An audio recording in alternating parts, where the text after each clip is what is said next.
ಸರ ನಮಸ್ತೆ. ಭಾಳ ಅಪರೂಪದಲ್ಲಿ ಬಂದಿದ್ದೀರಕ್ಕ. ಹೌದು. ನೀವು 7-8 ವರ್ಷ ಆಯ್ತಾ ಅಂತ ನಮ್ಮ ಹತ್ರ ಬಾರದೆ. ಹಾಂ, ವರ್ಷ ಆಯ್ತು. ನೀವೊಂದು 7 ವರ್ಷಕ್ಕೆ ಮೊದಲು ನಮ್ಮಲ್ಲಿಂದ ವಾಸ್ತುಕಡೆ ತಗೊಂಡೋಗಿದ್ದೀರಲ್ಲ. ಹೌದು, ತಗೊಂಡಿದ್ದೀನಿ. ಈ ವಾಸ್ತುಕಡೆ ತಗೊಂಡೋದ ಉದ್ದೇಶ ಏನಂತ ಕೇಳಿದರೆ, ನಿಮಗೆ ಒಂದು ಮನೆ ಇರಲಿಲ್ಲ ಅಲ್ಲ, ದುಡಿಮೆ ಇರಲಿಲ್ಲ, ದುಡಿಮೆ ಇರಲಿಲ್ಲ, ಮತ್ತೆ ಏನು ಪ್ರಯೋಜನ ಏನು ಇರಲಿಲ್ಲ. ಹಾಂ. ಎಲ್ಲ ಒಳ್ಳೇದಾಗ್ತಾ ಉಂಟು. ಮನೆ ಕಟ್ಟಿದ್ದೀರಾ? ಮನೆ ಕಟ್ಟಿದ್ದೇನೆ. Very good.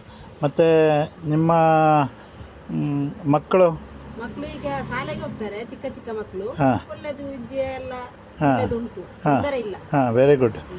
ಈಗ ಗಿಡ ತೆಕ್ಕೊಂಡು ಹೋದ್ಮೇಲೆ ನಿಮಗೆ ಮಕ್ಕಳಾಗಿದೆ.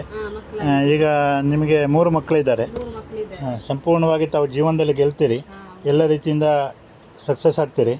ನೀವು ಗಣಪತಿಯನ್ನು ಪ್ರಾರ್ಥನೆ ಮಾಡಲಿಕ್ಕಿಲ್ಲ, ನಾನು ಪ್ರಾರ್ಥನೆ ಮಾಡ್ತೇನೆ. ನೀವು ನಿಮ್ಮ ದೇವರನ್ನೇ ಪ್ರಾರ್ಥನೆ ಮಾಡಿ.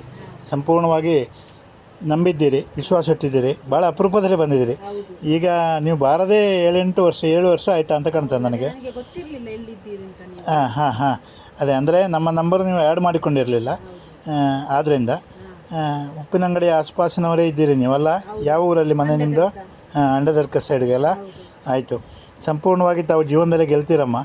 ನನಗೆ ನಿಮ್ಮನ್ನು ಕಂಡಾಗ ನಿಮ್ಮನ್ನು ಎಲ್ಲೋ ನೋಡಿದ್ದೇನೆ ಅಂತ ಆಯಿತು.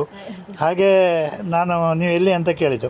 ಆಗ ನೀವು ಹೇಳಿದ್ರಿ, ಈಗ ನಾನು ನಿಮ್ಮಲ್ಲಿನ ವಾಸ್ತುಗಳು ತಗೊಂಡೋಗಿ ನಮಗೆ ಒಳ್ಳೆಯದಾಯಿತು ಅಂತೇಳಿ. ತಕ್ಷಣವಾಗಿ ನಾನು ಒಂದು ಬೈಟ್ ಕೊಡ್ತೀರ ಕೇಳುವಾಗ ಆಯಿತು ಕೊಡ್ತೇನೆ ಅಂತ ಹೇಳಿದರೆ, ಸಂಪೂರ್ಣವಾಗಿ ತಾವು ಜೀವನದಲ್ಲಿ ಗೆಲ್ತಿರಕ್ಕ. ಒಳ್ಳೆಯದಾಗಲಿ, ಆಯಿತಾ? ಮಕ್ಕಳು ಭಾರತ ದೇಶಕ್ಕೊಂದು ಕೊಡುಗೆಯನ್ನು ಕೊಡತಕ್ಕಂಥ ಮಕ್ಕಳಾಗಿ ಒಳ್ಳೆಯ ಸಾಧನೆ ಮಾಡಲಿ, ಆಯಿತಾ? ಒಳ್ಳೆಯದಾಗಲಿಕ್ಕ. ನಮಸ್ಕಾರ.